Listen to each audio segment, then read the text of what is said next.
আজকে আমরা যে জ্যামিতিক সমস্যাটা সমাধান করব, অর্থাৎ যে প্রমাণটা করব সেটা হচ্ছে মূলত ট্র্যাপিজিয়াম বিষয়ক। যেহেতু এই আজকের প্রমাণটা ট্র্যাপিজিয়াম বিষয়ক, এই জন্য আমরা প্রথমে কি করি, যে প্রথমে আমরা ট্র্যাপিজিয়ামের যে সাধারণ যে ধারণাটা, সেই ধারণাটা নেওয়ার চেষ্টা করি চিত্রের সাহায্যে। এরপর আমরা দেখি যে আজকে আমাদের প্রমাণের বিষয়টা আসলে কি। তা প্রথমে আমরা জেনে নিচ্ছি যে ট্র্যাপিজিয়াম কি, বা ট্র্যাপিজিয়াম বলতে আমরা কি বুঝি। ট্র্যাপিজিয়াম হচ্ছে এমন একটি চতুর্ভুজ যে চতুর্ভুজের এক জোড়া বাহু সমান্তরাল। তাহলে ট্র্যাপিজিয়াম কি? ট্র্যাপিজিয়াম হচ্ছে চতুর্ভুজ। আচ্ছা, যে তাহলে আমরা দেখি ট্র্যাপিজিয়াম ট্র্যাপিজিয়াম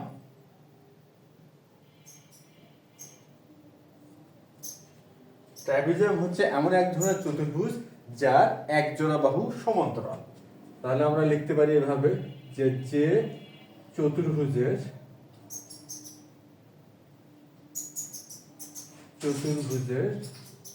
এক জোড়া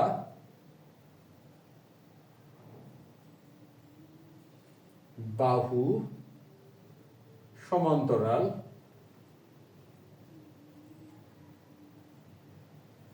তাকে ট্র্যাপিজিয়াম বলে। তাকে কি বলে? ট্র্যাপিজিয়াম।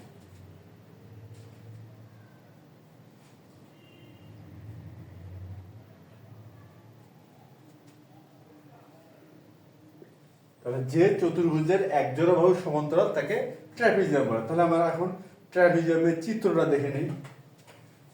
চিত্রটা, আচ্ছা, এক জোড়া বাহু সমান্তরাল। আচ্ছা, এটা হচ্ছে এ বি সি ডি। তাহলে এই চিত্র আমরা দেখলাম যে চিত্রটা হচ্ছে কি, একটা চতুর্ভুজ এবিসিডি, একটি চতুর্ভুজ। এই চতুর্ভুজটা হচ্ছে ট্র্যাপিজিয়াম। কেন ট্র্যাপিজিয়াম? এই জন্য যে এই চতুর্ভুজটির এডি এবং বিসি অর্থাৎ এক জোড়া বাহু সমান্তরাল। তাহলে আমরা কি লিখতে পারি, যে চিত্রে এবিসিডি একটি ট্র্যাপিজিয়াম,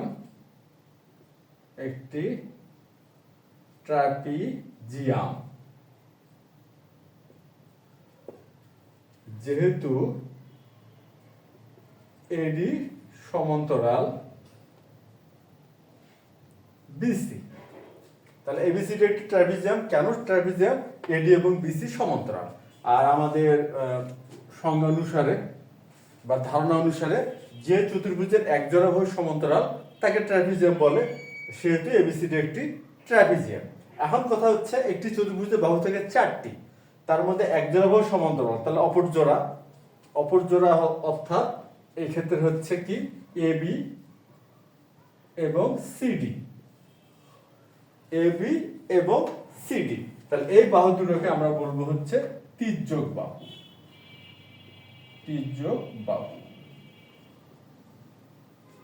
তাহলে বিষয়টা কি দাঁড়ালো? বিষয়টা দাঁড়ালো হচ্ছে, যে চতুর্ভুজের এক জোড়া বাহু সমান্তরাল তাকে ট্র্যাপিজিয়াম বলে।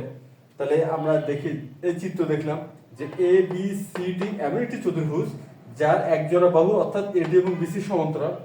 এখন কথা হচ্ছে, একটি চতুর্ভুজের চারটি বাহু থাকে, তার মধ্যে এক জোড়া অর্থাৎ দুটি বাহু সমান্তরাল। তাহলে অপর দুটিকে আমরা বলতে পারবো তির্যক বাহু, বা আমরা বলে থাকি কি বাহু? তির্যক বাহু। সেই ক্ষেত্রে এই এবিসিডি ট্র্যাপিজিয়ামটির তির্যক বাহু কি দাঁড়ালো? এবি এবং সিডি। এবি এবং সিডি হচ্ছে তির্যক বাহু। তা এই তো গেল ট্র্যাপিজিয়ামের ধারণা।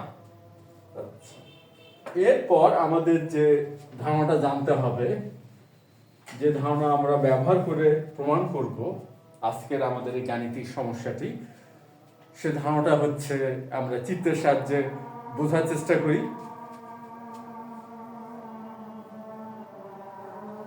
এ বি সি, এবিসি একটি ত্রিভুজ।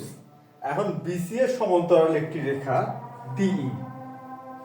বিসি এর সমান্তরাল রেখা হচ্ছে ডিই। বিসি এবং ডিই সমান্তরাল, অর্থাৎ বিষয়টা কি দাঁড়ালো? ত্রিভুজ এবিসি এ ডিই সমান্তরাল বিসি। আমরা জানি যে কোনো ত্রিভুজের যে কোনো বাহুর সমান্তরাল রেখা অপর বাহুদ্বয়কে সমান অনুপাতে বিভক্ত করে। তাহলে কি আমরা জানি ত্রিভুজের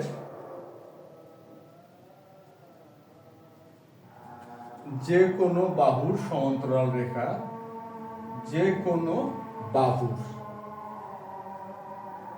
সমান্তরাল রেখা অপর বাহুদ্বয়কে সমান অনুপাতে বিভক্ত করে। অপর বাহুদ্বয়কে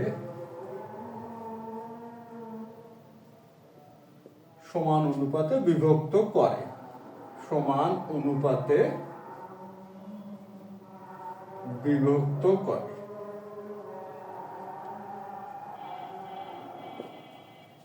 ত্রিভুজের যে কোনো বাহুর সমান্তরাল রেখা অপর বাহুদ্বয়কে সমান অনুপাতে বিভক্ত করে। তাহলে এক্ষেত্রে কি দাঁড়ালো? এক্ষেত্রে দাঁড়াচ্ছে কি ডিই আর বিসি সমান্তরাল। ডিই আর বিসি সমান্তরাল, তাহলে যে কোনো বাহুর সমান্তরাল, যে কোনো বাহু এখানে কি দাঁড়ালো? বিসি। যে কোনো বাহু এখানে কি হলো? বিসি। তাহলে অপর বাহুদ্বয় কি? অপর বাহুদ্বয় হচ্ছে অপর বাহুদ্বয় দাঁড়ালো হচ্ছে এবি এবং এসি। অপর বাহুদ্বয় হচ্ছে এবি এবং এসি। তাহলে ডিই কি করবে? এবি এবং এসি কে সমান অনুপাতে বিভক্ত করবে। এবি এবং এসি কে কি করবে? সমান অনুপাতে বিভক্ত করবে। অতএব কি দাঁড়াবে? এডি বাই বিডি সমান সমান হচ্ছে এই বাই সিই। এই হবে বিষয়টা। আচ্ছা, অপর বাহুদ্বয়কে সমান অনুপাতে বিভক্ত করলো, অর্থাৎ এডি বাই বিডি ইকুয়াল হবে এই বাই সি। এরপরের যে ধারণাটা আমরা এখানে ব্যবহার করব আজকের প্রমাণে, সেটা হচ্ছে আমরা এখন যে ধারণাটা আলোচনা করলাম এই ধারণার বিপরীত ধারণা। এই ধারণাটার কি হবে? বিপরীত ধারণা। আচ্ছা, তাহলে সেটা আমরা চিত্রের সাহায্যে বোঝার চেষ্টা করি যে এই ধারণার বিপরীত ধারণাটা আসলে কি বা বিষয়টা আসলে কেমন হতে পারে।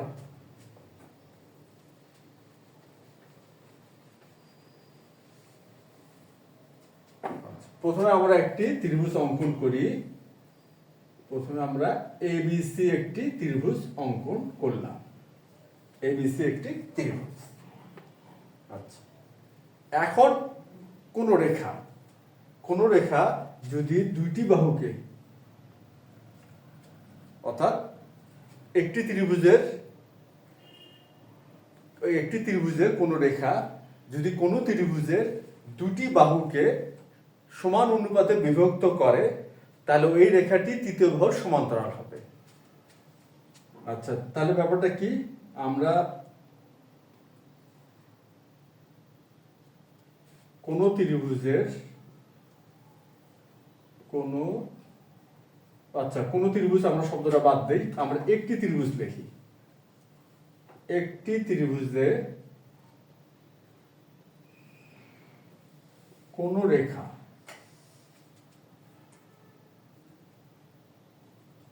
কি দাঁড়ালো? একটি ত্রিভুজের কোন রেখা, আচ্ছা এখানে রেখাটা আমরা দিই ডি, কোন রেখা দুটি বাহুকে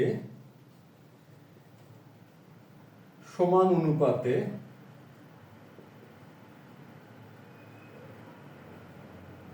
বিভক্ত করলে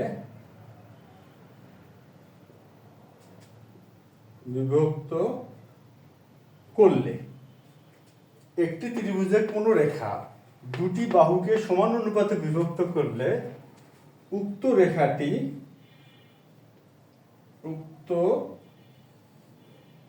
রেখাটি তৃতীয় বাহুর সমান্তরাল হবে। তৃতীয় বাহুর সমান্তরাল হয়।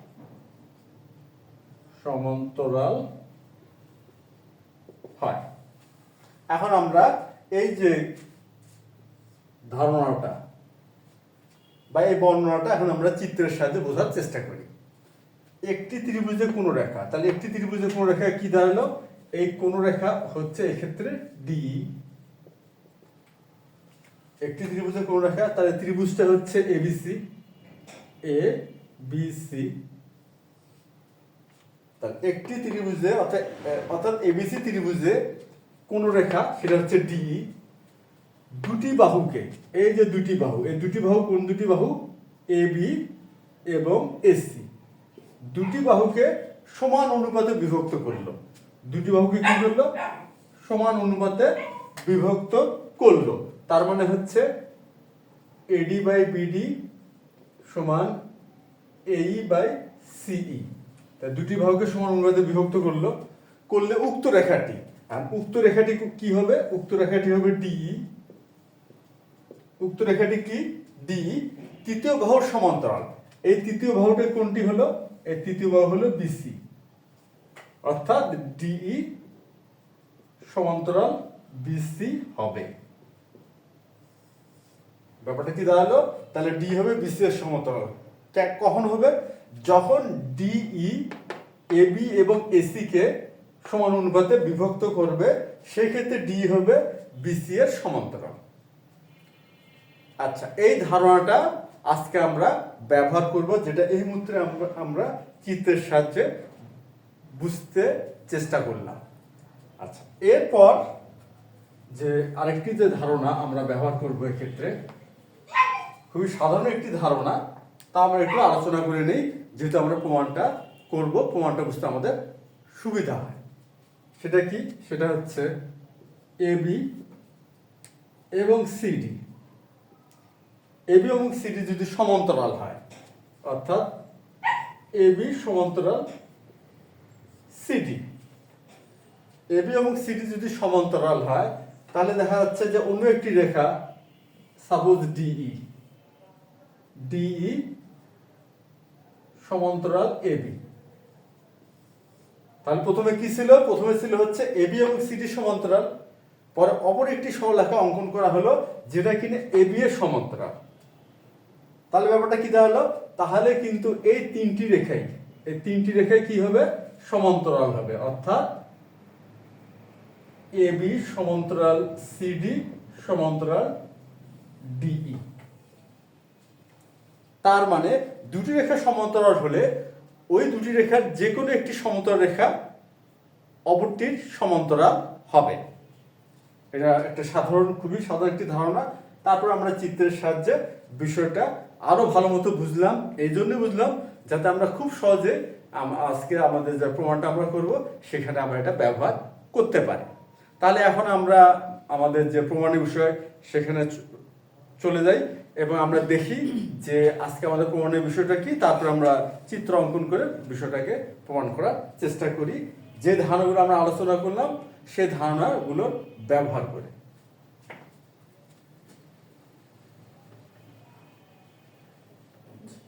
এখানে বলা হয়েছে যে ট্রাপিজিয়ামের তির্যক বাহুদ্বয় মধ্যবিন্দুর সংযোজক রেখাংশ সমান্তরাল বাহুদ্বয় সমান্তরাল। তা প্রথমে আমরা কি করব, একটি ট্রাপিজিয়াম অঙ্কন করি।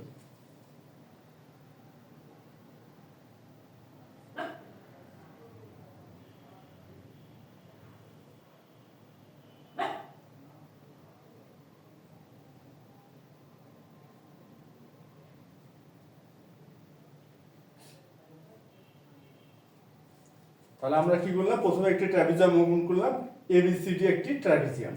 তা ট্রাপিজিয়ামের তির্যক বাহুদ্বয়, এখানে এডি আর বিসি সমান্তরাল, তাহলে তির্যক বাহুদ্বয় কি হবে, এবি এবং সিডি।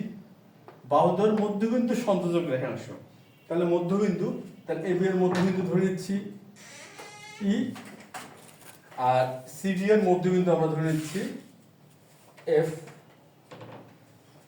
তাহলে মধ্যবিন্দুর সংযোজক রেখাংশ, তির্যক বাহুদ্বয়ের মধ্যবিন্দু সংযোজক রেখাংশ আমরা যোগ করে দিলাম। সংযোজক রেখাংশ কি হবে, সমান্তরাল বাহুদ্বয়। সমান্তরাল বাহু এখানে কি, এডি এবং বিসি, তাহলে সমান্তরাল বাহুদ্বয় সমান্তরাল, তাহলে এডি এবং বিসি এর সমান্তরাল হবে ইএফ। তাহলে এখন আমরা বিশেষ নির্বাচনটা লিখতে পারি। বিশেষ নির্বাচন, মনে করি এবিসিডি ট্রাপিজিয়ামের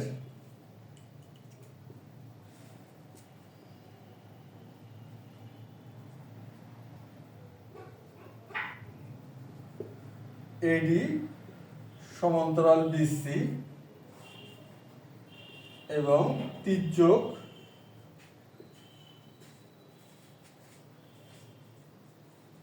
বাহু এবি ও সিডি এর মধ্যবিন্দু যথাক্রমে ই এফ। আচ্ছা, তাহলে ব্যাপারটা কি দাঁড়ালো? আমরা প্রথমে ধরে নিলাম কি যে এবিসি ট্রাপিজিয়ামের এডি এবং বিসি সমান্তরাল এবং তির্যক বাহু এবি আর সিডি এর মধ্যবিন্দু যথাক্রমে কি ই এফ। এখানে কি বলা আছে? মধ্যবিন্দু সংযোজক রেখাংশ, তির্যক বাহু দ্বয়ের মধ্যবিন্দু সংযোজক রেখাংশ। তাহলে যেহেতু সংযোজক রেখাংশ, সেক্ষেত্রে ই এফ যোগ করতে হবে। ই এফ যোগ করি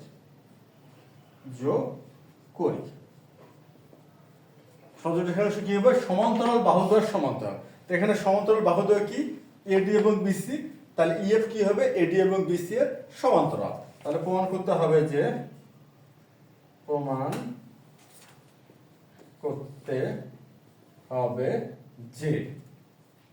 কি হবে? ইএফ হবে এডি আর বিসি এর সমান্তরাল, অর্থাৎ এই তিনটি রেখায় সমান্তরাল, এটা আমাদের প্রমাণ করতে হবে। আর এই ক্ষেত্রে যেটা আমরা কিছুক্ষণ আগে আলোচনা করলাম যে ইএফ কে আমরা যদি প্রমাণ করতে পারি এডি অথবা বিসি, আমি আবার বলতেছি, আমরা যদি প্রমাণ করতে পারি ইএফ এডি অথবা বিসি যে কোনো একটি সমান্তরাল, সেই ক্ষেত্রে অপরটিরও সমান্তরাল হবে, এটাই স্বাভাবিক। এবং আমরা তাই করার চেষ্টা করব, আমরা প্রমাণ করার চেষ্টা করব ইএফ কে এডি অথবা বিসি এর সমান্তরাল প্রমাণ করার চেষ্টা করব। যদি আমরা প্রমাণ করতে পারি তাহলে অপরটিরও সমান্তরাল আমরা বলে দিতে পারবো। এখন আমরা যেটা করব সেটা হচ্ছে এর প্রমাণটা করতে যে আমাদের একটু অঙ্কনের দরকার আছে। আমার প্রমাণের সুবিধার্থে আমাদের অঙ্কন করতে হবে, আমরা সেই অঙ্কনটা এখন করব। সেটা হচ্ছে এই বিএ আর হচ্ছে সিডি বর্ধিত করি। কি করব? বিএ এবং সিডি কে বর্ধিত করব, আর বর্ধিতাংশ দ্বয় কোন বিন্দুতে ছেদ করলো? পি বিন্দুতে ছেদ করলো। এখন আমরা এই অঙ্কনের বর্ণনাটা লিখব। তাহলে হচ্ছে অঙ্কন বিএ এবং সিডি কে। এই অঙ্কনের বর্ণনাটা লিখতে যে অবশ্যই একটা বিষয় খেয়াল করতে হবে, আমরা সাধারণত এবি উল্লেখ করি, এবি, কিন্তু এখানে আমরা লিখতেছি কি বিএ। কেন? আমরা যদি এবি উল্লেখ করি, অর্থাৎ আমরা দেখি একটা বিষয় এ পি, এবি কে বর্ধিত করি যদি এটা বলি, তাহলে বর্ধিত হবে কিন্তু এই অংশে এ থেকে বি এর দিকে। আচ্ছা, কিন্তু এখানে কিন্তু আমরা বি থেকে এর দিকে বর্ধিত হলো, বি এ থেকে এ, এই জন্য এখানে আমরা বি এ উল্লেখ করলাম। আর এখানে সি থেকে ডি এর দিকে, এর জন্য সিডি। এই বিষয়টা অবশ্যই খেয়াল করতে হবে। তাহলে বি এ এবং সিডি কে বর্ধিত করি যেখানে বর্ধিতাংশদ্বয় পি বিন্দুতে ছেদ করে, পি বিন্দুতে ছেদ করে। বর্ধিতাংশদ্বয় কি করলো? পি বিন্দুতে ছেদ করলো। তাহলে আমাদের অঙ্কন হয়ে গেল। এখন আমরা প্রমাণটা শুরু করি।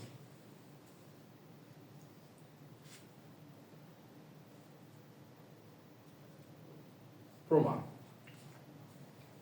আচ্ছা, এখন একটা বিষয় যে ই হচ্ছে এ বি এর মধ্যবিন্দু আর এফ সিডি এর মধ্যবিন্দু। তাহলে আমরা লিখতে পারবো যেহেতু ই হচ্ছে কি এ বি এর মধ্যবিন্দু, এ বি এর মধ্যবিন্দু, তাহলে অতএব কি হবে? অতএব হবে এ ই সমান বিই সমান হচ্ছে হাফ এ বি। ই যেহেতু এবি এর মধ্যবিন্দু, তাহলে কি হবে, তাহলে এই আর বি সমান হবে। আর এই আর বি সমান হওয়ার অর্থ কি, এই হচ্ছে এবি এর অর্ধেক। তাহলে এই অথবা বি হবে কি এবি এর অর্ধেক। এবং এফ, এফ হলো সিডি এর মধ্যবিন্দু, তাহলে এফ সিডি এর মধ্যবিন্দু। তাহলে অতএব কি হবে, অতএব হবে ডিএফ সমান সিএফ সমান সমান হচ্ছে হাফ সিডি।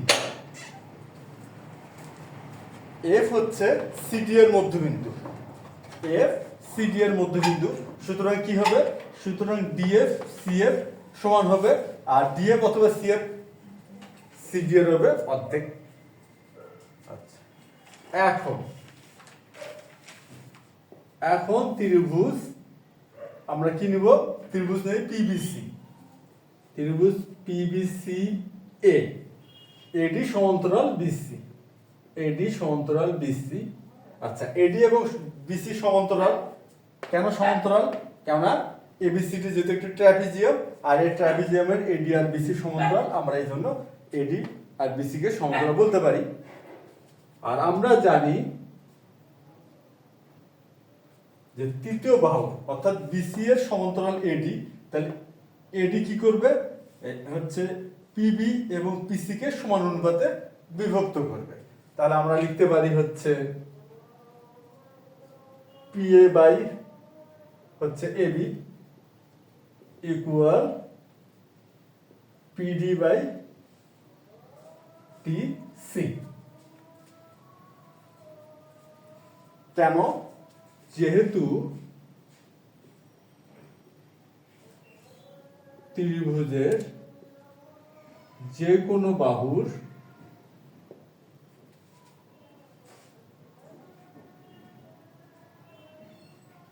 সমান্তরাল রেখা অপর বাহুদ্বয়কে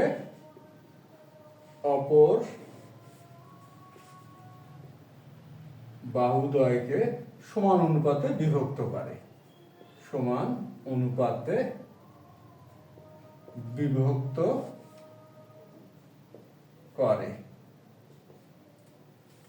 ত্রিভুজের যে কোনো, আচ্ছা, যে কোনো বাহুর, এখানে উল্লেখ করে দেই, যে কোনো বাহুর সমান্তরাল রেখা অপর বাহুদ্বয়কে সমান অনুপাতে বিভক্ত করে। তো এই ধারণাটা এখানে আমরা প্রয়োগ করছি, প্রয়োগ করার মাধ্যমে আমরা এই সমীকরণটা পেলাম।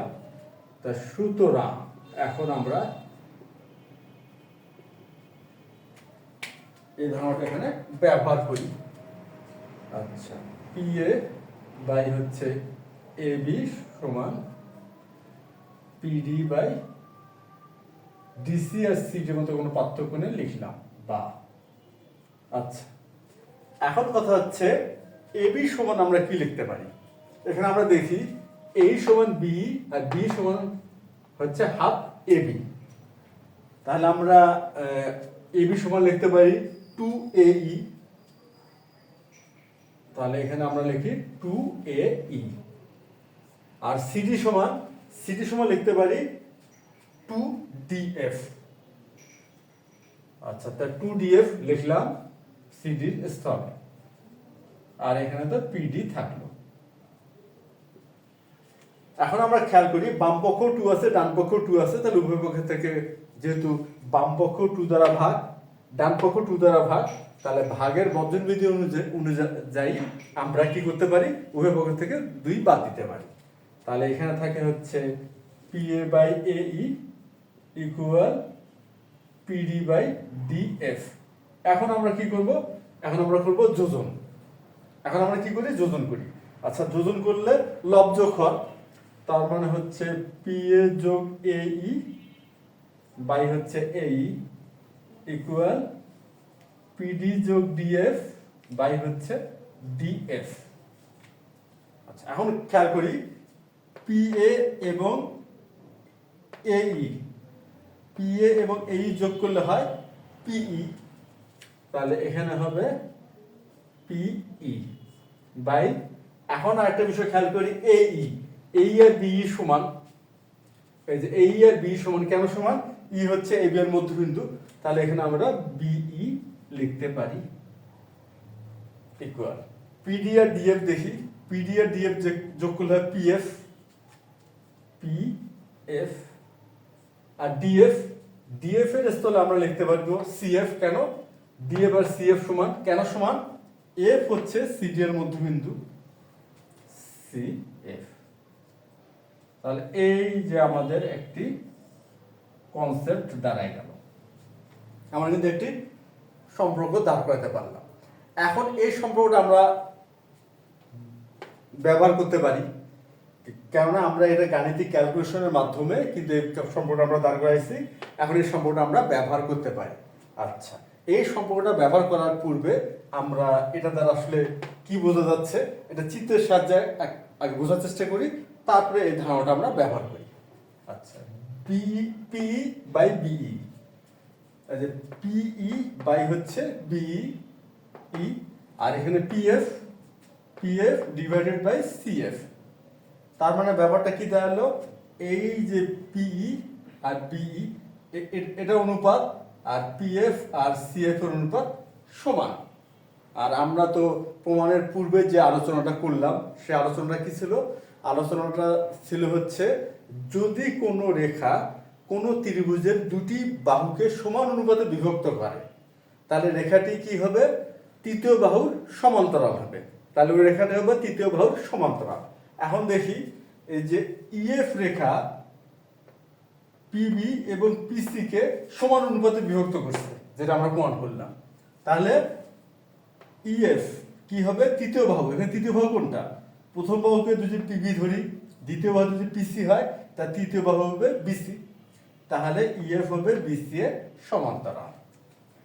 আচ্ছা, অতএব ইএফ সমান্তরাল বিসি।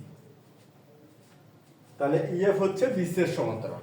আবার যেহেতু এই যে বিসি আর এডি সমান্তরাল, এই যে বিসি আর এডি সমান্তরাল, আবার ইএফ এবং বিসি সমান্তরাল, তাহলে এই দুটি বাহু তো সমান্তরাল, আর তার মধ্যে যে কোনো একটি বাহু অর্থাৎ বিসি এর সমান্তরাল হলো ইএফ, তাহলে এই তিনটি বাহুই সমান্তরাল হলো। এখন আমরা লিখতে পারবো অতএব ইএফ সমান্তরাল এডি সমান্তরাল বিসি প্রমাণিত। আশা করি আজকে আমরা যে প্রমাণটা করলাম, যে ধারণাগুলো আমরা ব্যবহার করলাম, এই ধারাগুলো সবাই তোমরা বুঝতে পারছো। আর ধারাবাহিকতাটা অবশ্যই খেয়াল রাখতে হবে, এই প্রমাণটা করতে যে ধারাবাহিকতা খেয়াল রাখতে হবে। আর আমরা যে ধারাবাহিকতাগুলো খেয়াল রাখতে পারি, প্রমাণটা মনে হয় না খুব একটা জটিল কিছু বলে মনে হবে। তাহলে আজকে এ পর্যন্তই, ধন্যবাদ তোমাদের সবাইকে।